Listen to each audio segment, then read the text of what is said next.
Good evening, everyone. We appreciate you attending and being present for this very special announcement. My name is Richard Rule, President of the Howard County Professional Firefighters Association, IAFF Local 2000. Before we get started, I'd like to recognize some members of our leadership team who are here with us tonight. First Vice President Adam Nolder and Executive Representatives Troy Bennett and Kelly Knoll. It is clear to most that firefighters have a difficult job. The nature of our work puts us squarely in the face of danger from myriad threats: fire, explosive devices, high-speed traffic on highways, communicable disease, and more insidious threats such as cancer, occupational illness, and traumatic stress. We serve willingly because we're wired to do so. We think not of ourselves, but of the citizens we serve. All we ask in return is fair treatment, wages and benefits commensurate with the risks that we take, and all the necessary tools, equipment, and staffing that is required to do our jobs as safely and effectively as we can. Not simply for the service and protection of the community we serve, but for our own safety as well. Tough decisions come with the territory for us, and we make these tough decisions without hesitation.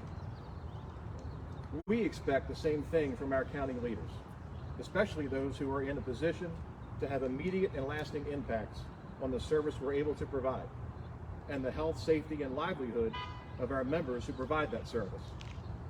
When we need help, when we need more in order to do our jobs effectively, efficiently, and safely, we expect that elected officials will answer the call just like we do. We are fortunate to have a leader in Howard County who has answered that call on multiple occasions. He was hired in 1999 to be a firefighter in Howard County and was a member of our organization. While I think we can all agree that being a firefighter is a noble calling, he quickly realized that he desired to do more and have an even greater impact on the community at large. He ultimately served 3 terms on the county council before being elected county executive in 2018. Immediately, he was faced with a tough decision.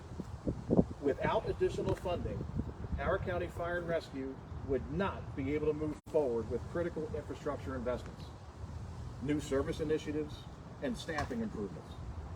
He stood tall and made the difficult, if not unpopular, decision to ensure our fire fund balance was healthy for the long term, providing our department the ability to plan for those investments in your fire and rescue and EMS service.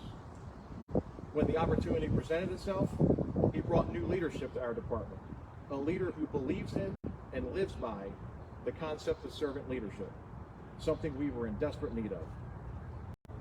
He's been there for us when he was a council member, and he's proven to us that he will make the tough choices, even if they may be unpopular to some. This is all we can ask for as union members, as union leaders, as employees of a governmental agency that expects our leaders to make those tough calls, just as we are expected to do every day on the streets and roads, houses and apartments, and the businesses of Howard County that we are sworn to protect. He has our back, and we will have his. For these reasons, we announce today that we are endorsing a friend to the Career Fire Service, a friend to our organization, my friend, Calvin Ball, for re-election to Howard County Executive.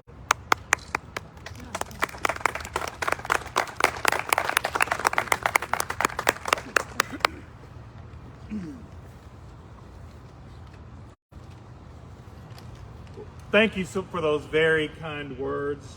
I'm honored to be with you this evening, and I'm even more honored to have your endorsement in my bid to continue to be your county executive. For the last 4 years, we've worked together during some of the most challenging times our county has ever seen.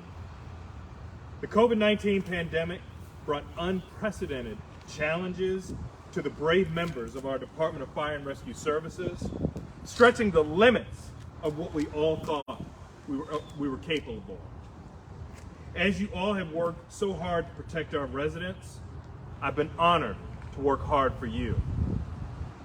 It's clear that under my opponent, Alan Kittleman, the department was not a priority. When I came into office, the Fire Fund, which provides critical funding to the department, saw 3 consecutive years of deficits and was facing a structural deficit of more than $150 million. Over Mr. Kittleman's 4 years, only $16 million of capital investment was provided for our fire department, roughly half of what had been invested in the 4 years prior. And hiring growth had mainly been stagnant, with only 57 positions added over 4 years, most of which were added in Mr. Kittleman's election year budget. I found this to be unacceptable. And that's why in 2019, I made the necessary fixes to ensure that our department had all of the resources that we needed.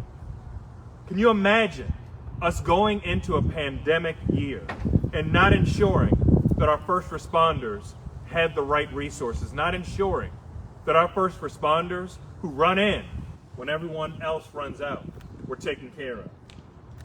Our fire fund is finally in a healthy place. It can provide the investment our department needs to keep its members and our residents and visitors safe, including having 4 firefighters now on every truck, which is the national standard. We provided funding for over 80 positions over the last 4 years, and we provided more capital investment in a single year than my opponent did his entire time in office, including building the new Waterloo Fire Station, rebuilding Banneker Station, increasing access to cisterns in the rural West, and buying new fire engines, tankers, and more. These are the things that we can do when we make public safety and those serving our Department of Fire and Rescue Services a priority. I want to thank you for your support and your partnership, not only as county executive, as a former firefighter and emergency medical technician, but also as your neighbor and friend. Thank you.